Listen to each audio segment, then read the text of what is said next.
Yep. Oh, the eyes in this one, I'm sculpting closed, and that was a decision before I started. Um, just because, there's going to be more videos to come, and this one was supposed to be kind of quick, which is really funny because I originally was going to do a live 10-minute demo. The 10 minutes to get underneath the YouTube time cap. And I thought it'd be a cool video to start off the channel again, but I did a test head, and it took me 40 minutes, and I was like, ooh, I don't know. I don't think I'm going to be able to get that down any. I'll just record a time-lapse and talk over it. And then this head took over an hour. So I don't know if keeping the eyes closed saved any time. But it definitely saved some things to talk about. I think, all the things that I'm doing right now with the face are just as important.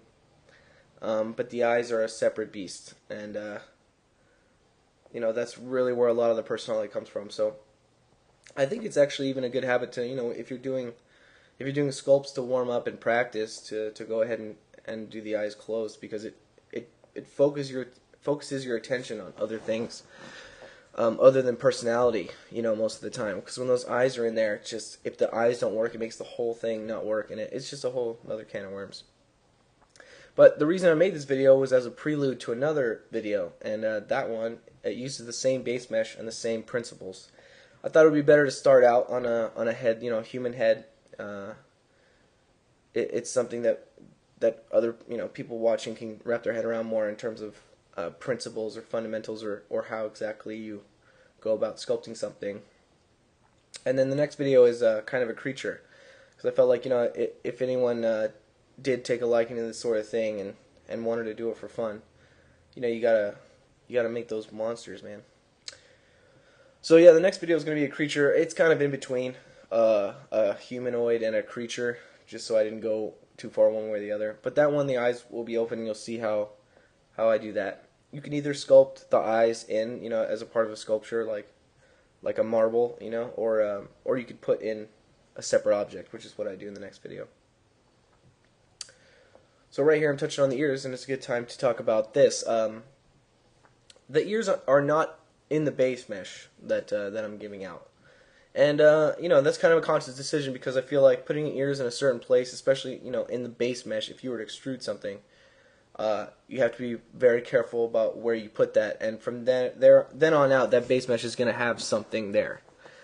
And it's going to be weird if you try to make it smooth. So to not limit myself and anybody else that wants to use it or do this sort of thing, I think it's fine to not even put in an ear in the base mesh. I feel like sculpting in ears and pulling them out like I did here isn't a big deal.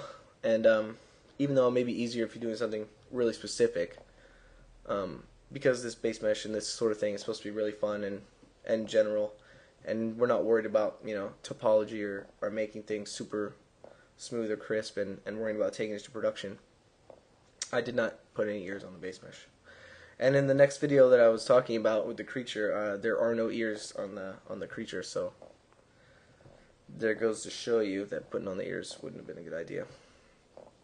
So these lips I'm going to be working on for a long time. These lips were the hardest part of this sculpture for me, and I don't really know why. I mean, if I knew why, I would have fixed the problem. But it's a little bit of the base mesh fighting me. I don't have that resolution I need at this particular moment, and I should have subdivided immediately. I probably just am not aware that that's the problem. But I even go back a version. I think I undo everything until the lips go back to where before, because I think I took it too far out of whack. Here I go. Yeah, so eventually I just kind of give up on the lips right now, and I try to give my mind a break, and I jump to other parts of the head,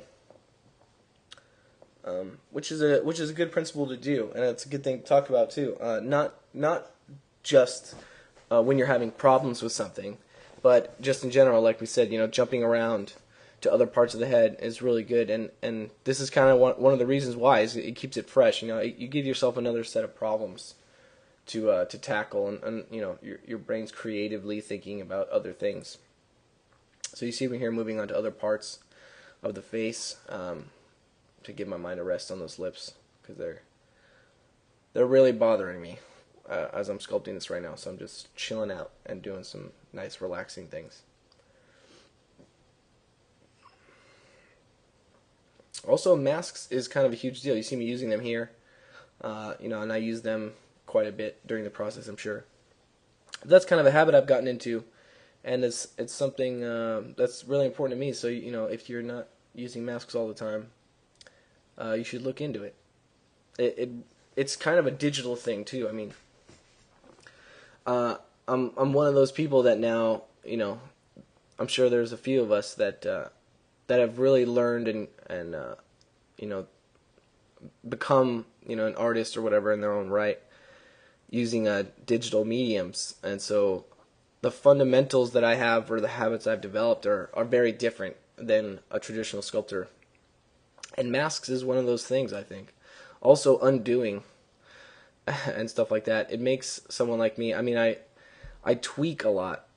I'm a tweaker. And I just when it comes to digital sculpture, there's no size to this head. If it was clay or something or marble, you know how big it is. You know how far away it would be, and when and where people would look at it, and how the light would react, and all that stuff. But with digital stuff, there is no limit to how small or big this thing is. This could be a head that's a mile high in terms of, you work on it the same way.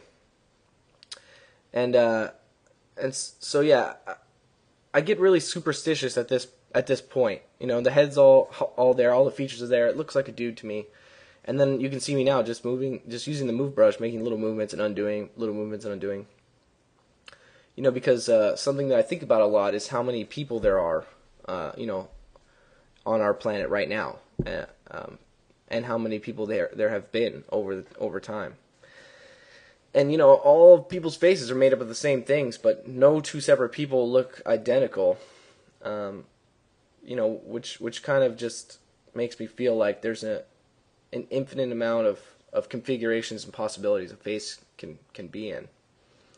So, I always feel like any change that I make, like a millimeter of difference in any feature in any direction, is going to make a huge impact on what I'm doing and who I'm making. So those sorts of things are always running through my head, and these stages are kind of weird and kind of meditative too. I never know when I'm done, and theoretically I think I never am done. It's just whenever I stop, which is going to be the case. But yeah, I just get a little carried away. And about that, when it comes to having the problems that I had, with the lips and getting a little too tweaky, it's always good to take a break. I mean, doing a head like this, like I said, it was over an hour. I probably took 2 breaks or something like that. Grab a cup of coffee or something.